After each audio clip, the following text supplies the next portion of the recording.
¿Qué significa realmente Reservoir Dogs? ¿Quién fue el actor de la película que hizo que esta fuera una realidad? ¿Qué le dice el señor Blanco al señor Naranja en el oído, pero no podemos escuchar? ¿Qué dos actores de la película estuvieron en la cárcel? ¿Quieres que te respondamos a estas preguntas? Pues quédate hasta el final.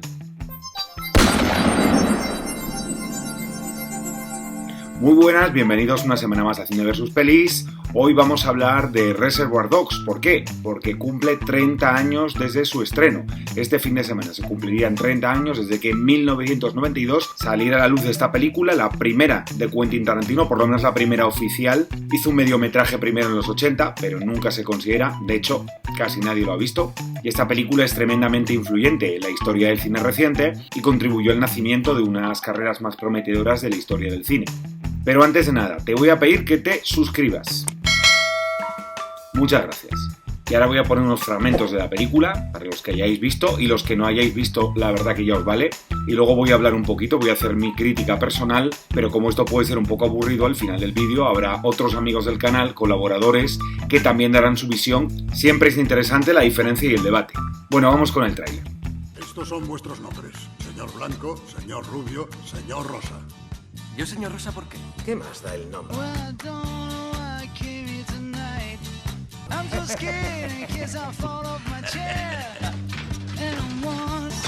Si no hubieran hecho lo que les dije que no hicieran, estarían vivos.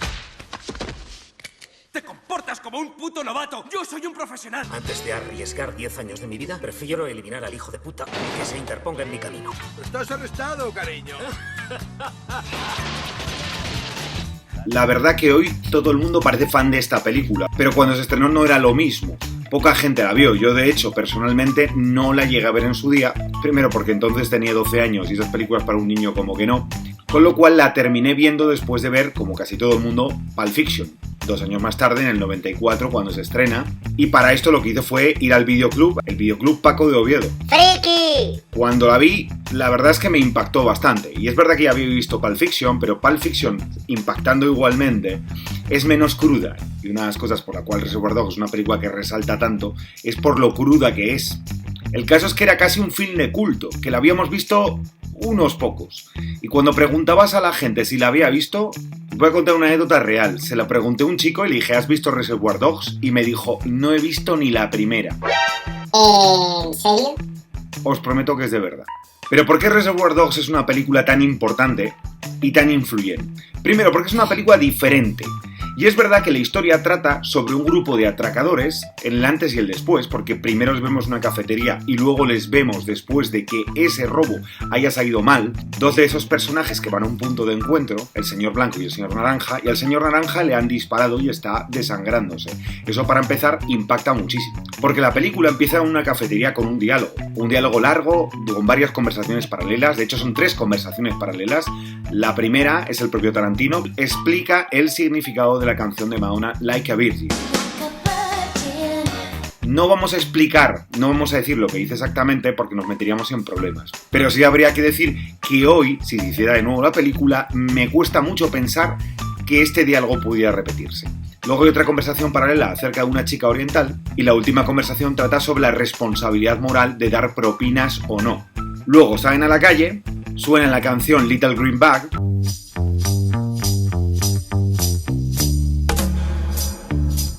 que ha quedado como un icono para la historia del cine, y vemos a estos tipos trajeados caminando, con un estilo tremendo. Ahí está la novedad. ¿De qué va esta película? ¿Son unos atracadores? ¿Qué hacen hablando de estas chorradas? Pues lo mismo que todo el mundo, porque una de las cosas que pretende hacer Tarantino y nos marca desde el principio, esos atracadores también son personas normales que hablan de cualquier cosa, de cualquier conversación que podemos tener nosotros con nuestro grupo de amigos. Esto no pasaba en el cine hasta entonces, porque los personajes, sobre todo en una película, bien sea de cine negro o policíaca, parece que solo pueden hablar de la trama de la película y no hay casi una vida personal. Esto es un error, y lo que nos hace Tarantino es corregirlo, dotando de personalidad, empatía a estos personajes. Por eso en la primera secuencia podemos ver quién es el jefe, quién es el gracioso, quién es el tacaño, quién es el duro. Todo eso está muy bien mostrado por Tarantino desde el minuto 1. Volvemos en los créditos y vemos a este señor Naranja desangrándose en la parte de atrás del coche. Impactaba mucho, es casi una película de terror. pero no utiliza las fórmulas de terror, sino no deja de ser un thriller.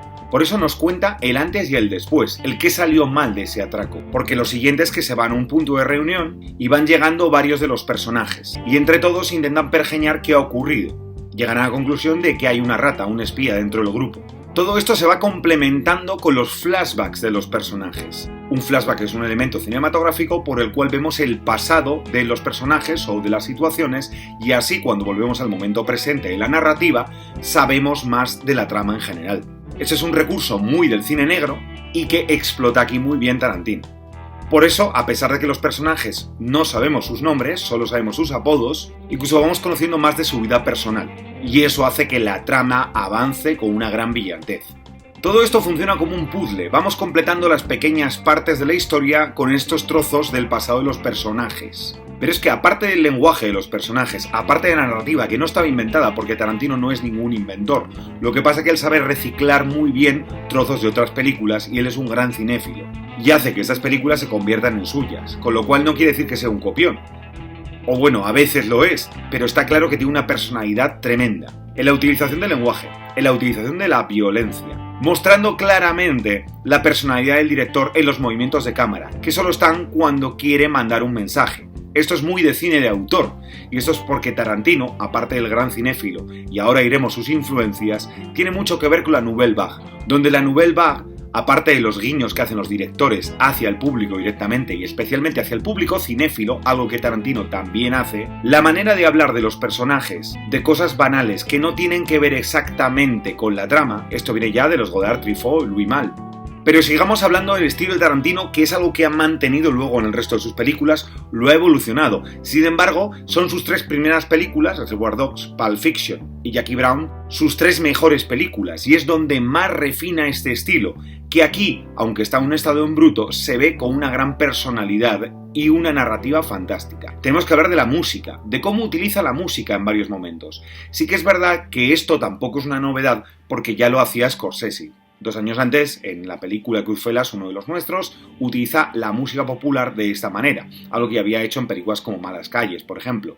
Pero Tarantino lo lleva en enésima potencia, y sobre todo con tipos de música muy relacionados con los estilos de música que se hacían en los años 70. Por eso tenemos a Little Green Bag, que ya hemos escuchado, que es los créditos del principio, Stuck in the Middle with You,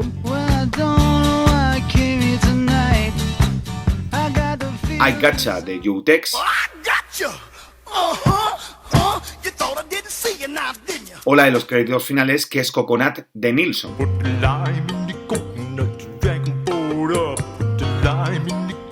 Por todo esto, fue una película tremendamente novedosa, diferente, y hay que hablar del Tarantino director y el Tarantino guionista, que van a la par, porque Tarantino es tan buen director como buen guionista, y sobre todo gran dialoguista, porque los diálogos son ágiles, divertidos, reales, y esta película no solo da paso a la gran obra maestra de Tarantino, que es Pulp Fiction, sino a todas las películas que luego van copiando a Tarantino, y el problema es que las copias son bastante peores que el original.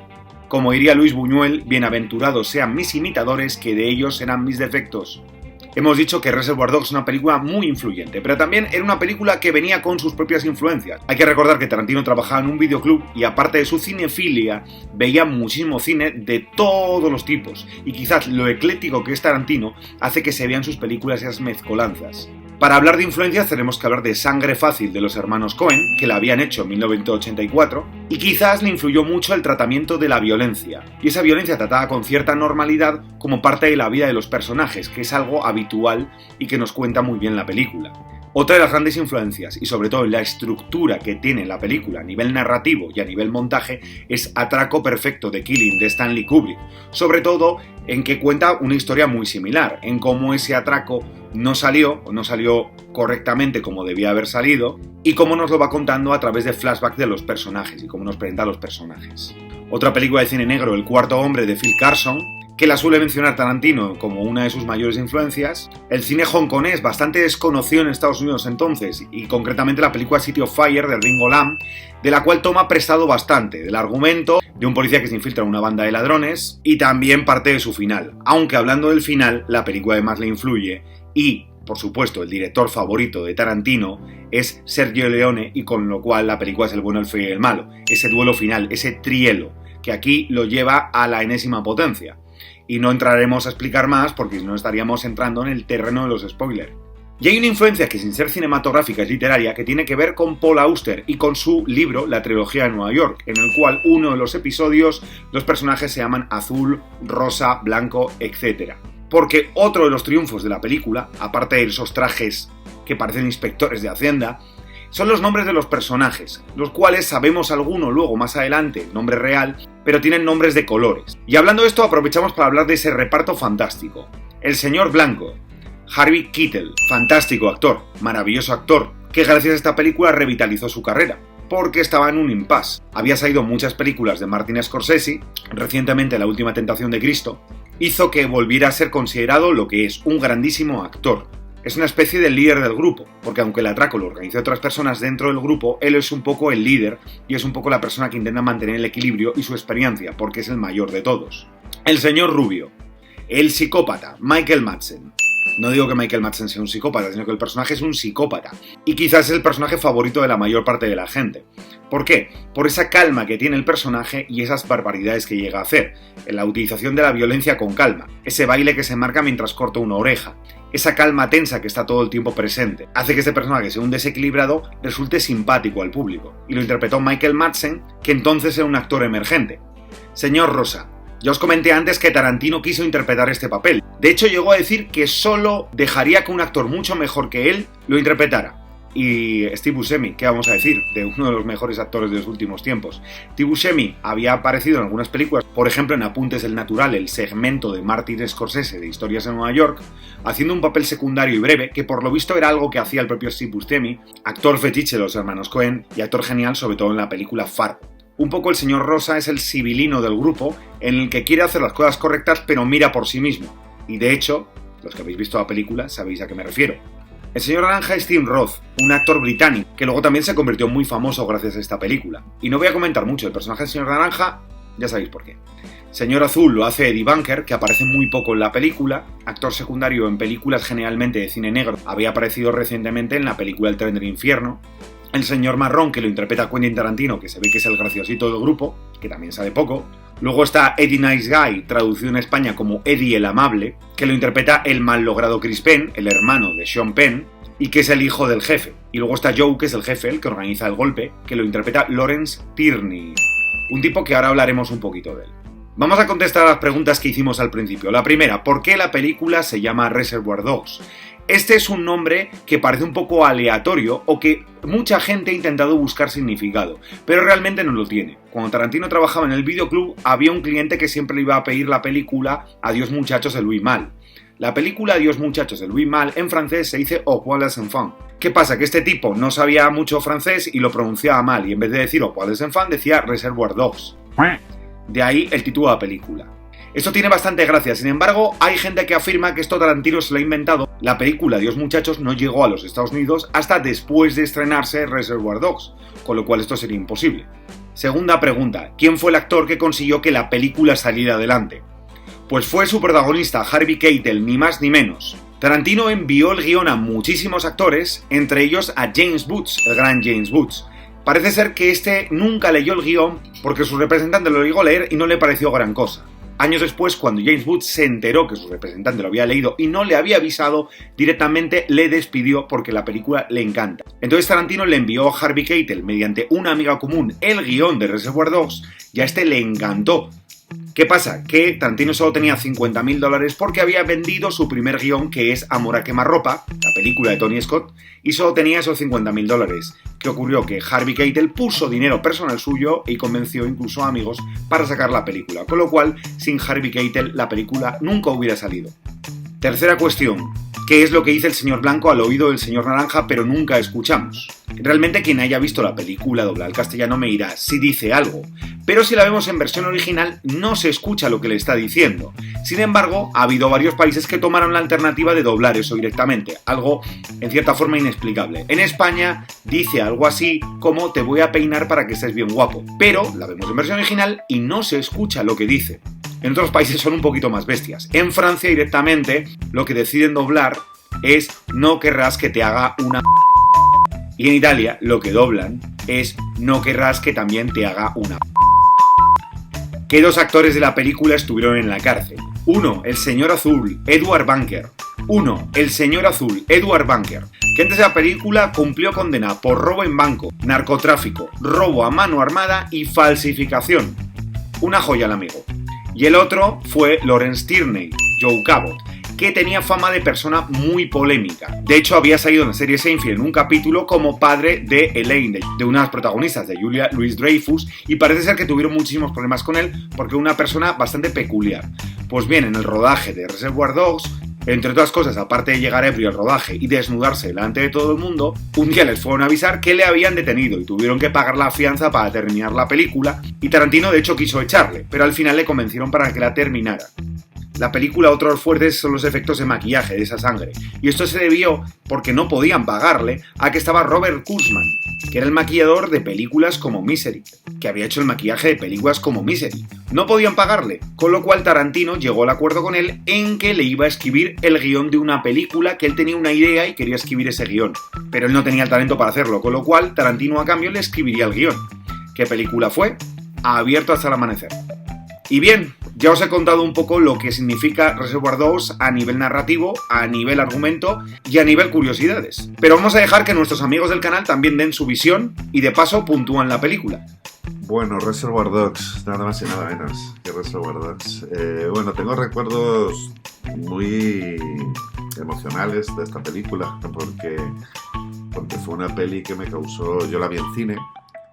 Tuve la enorme fortuna de verla en sala de cine en su estreno. Bueno, no la vi inmediatamente, la tardé en verla, porque, claro, yo la vi, estos los cinéfilos madrileños sabrán de lo que les hablo, yo la vi en los cines Alphabet, ¿vale? Que eran los actuales cines Golem, que eran unos cines muy especiales porque normalmente ahí estrenaban películas que no se estrenaban en ningún otro sitio. Eran películas que solo se distribuían en ese cine o en algún otro cine. Ese fue el caso de Reservoir Dogs. Reservoir Dogs, si no recuerdo mal, ni siquiera se estrenó con copia doblada aquí en Madrid. Y además era una época en la cual en estos cines una peli se podía tirar mucho tiempo. Claro, esto es interesante explicarlo porque hoy en día las pelis son fugaces en las salas de cine. Pero en aquella época y en un cine como este, una película que funcionase bien se podía tirar perfectamente 1 año o 2 en cartelera, y luego la pasaban además a sesión golfa de madrugada y ahí se podía tirar otros 3 o 4 años, ¿no? Y Reservoir Dogs fue una de estas pelis que estuvo muchísimos años en cartel en el cine Alphabet. Y nada, cuando la vi me produjo un impacto tremendo. Yo la vi, pues eso, tendría 23 años, una cosa así, estaba empezando a estudiar cine. Y fue un bombazo, fue una peli no excesivamente original en cuanto a lo que cuenta, pero absolutamente, a mí me pareció absolutamente rompedora y vamos, nunca había visto nada igual en cuanto a cómo se cuenta, ¿no? A la forma. Yo, de hecho, es una peli de la que en su momento aprendí mucho de las posibilidades de la narrativa, ¿no? Las posibilidades de cómo puedes contar una historia que en realidad más o menos ya te han contado otras veces, pero contarla de una forma que sea totalmente nueva, totalmente rompedora, totalmente fresca, ¿no? Brutales los actores, brutales los personajes, brutal la violencia. Eso fue una cosa que en su día me impactó muchísimo, el uso de la violencia. Se le criticaba mucho, se le sigue criticando a Tarantino, ¿no? El uso a veces gratuito de la violencia y tal. En esta peli hubo muchas críticas con ese tema, lo recuerdo muy bien. A mí no me pareció nunca que fuese una peli con violencia gratuita. A mí me parece que la violencia en esta película cumple una función narrativa muy clara, no solamente para explicar cómo son ciertos personajes, sino también un poco para explicar cuál es el contexto en el que estamos y cuál es el mundo, cómo es el mundo de estos personajes, pues que al final son unos matones y unos gángsters, ¿no? Absolutamente icónica en lo visual, los trajes, los nombres de colores, en fin, pues, ¿qué vamos a decir? Las escenas legendarias, la tortura. Es que hay tantos momentos y tantas escenas icónicas en esta película que es una película legendaria y es una de las películas probablemente más icónicas de Quentin Tarantino. Y a día de hoy sigue siendo una de mis pelis favoritas de un director que en general me gusta bastante y me suele gustar casi todo lo que hace. Pero esta peli La verdad es que es muy especial. Así que nada, me alegro que le dediques el programa y nada, encantado de participar en él. Un abrazo a todos. Buenas amigos de Cine vs Pelis, ¿qué tal? Feliz año, porque este creo que es el primer vídeo que hago para este 2022. Y me ha pedido Dani que dé un pequeño comentario sobre Reservoir Dogs, la ópera prima de Quentin Tarantino. Ópera prima entre comillas, porque su primera película en verdad fue el cumpleaños de mi mejor amigo, que se quemó y al final solo queda una media hora.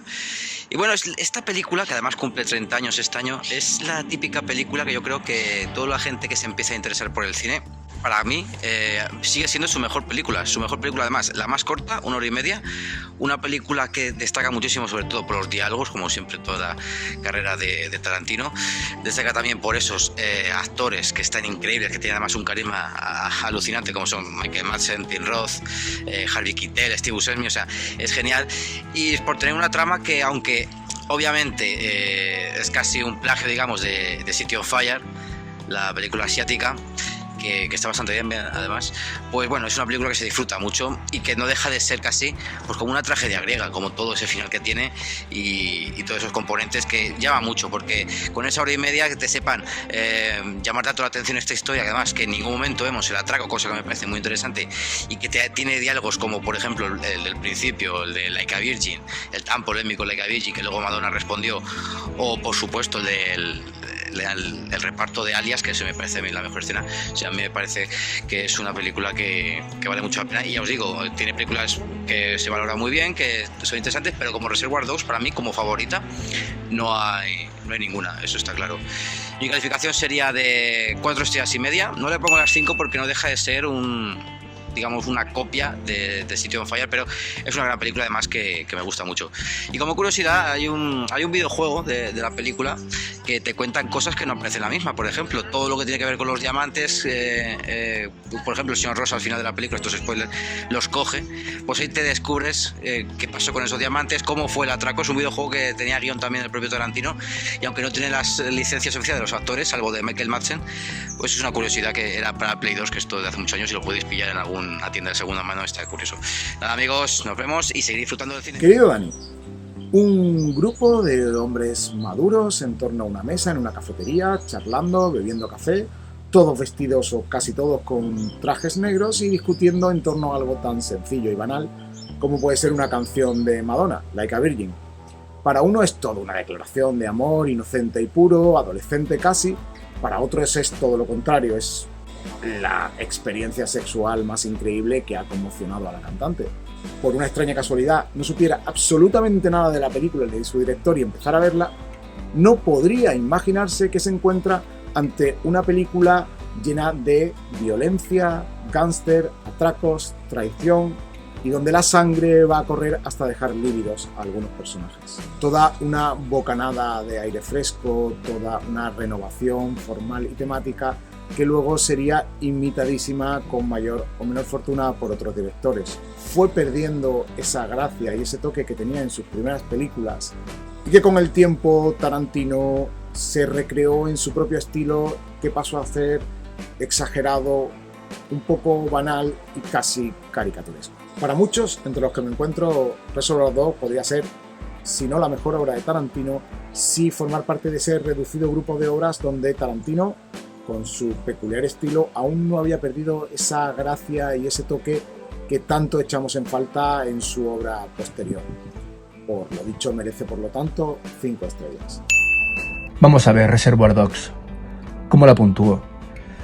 Chicos, solo porque sea el 30 aniversario no hace falta puntuarla tan alto, admirarla tanto.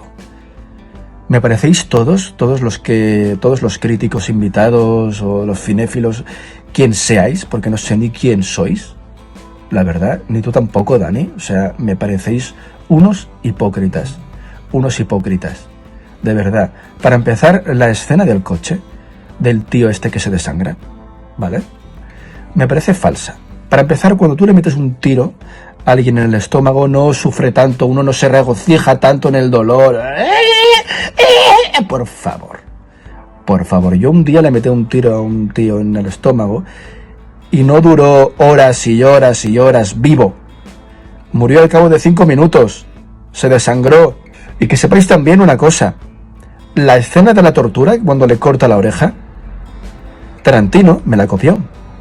Un día alquilé un local, hace tiempo alquilé un local y torturé a un tío así. Exactamente igual. Con las mismas palabras, las mismas frases, exactamente igual. Yo sé, Tarantino, que tú me has robado las cámaras de ese local para hacer esa escena.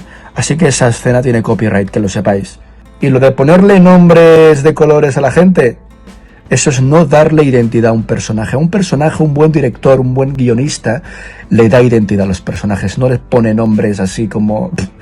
pues Mr. Amarillo. Hombre, ya, por favor.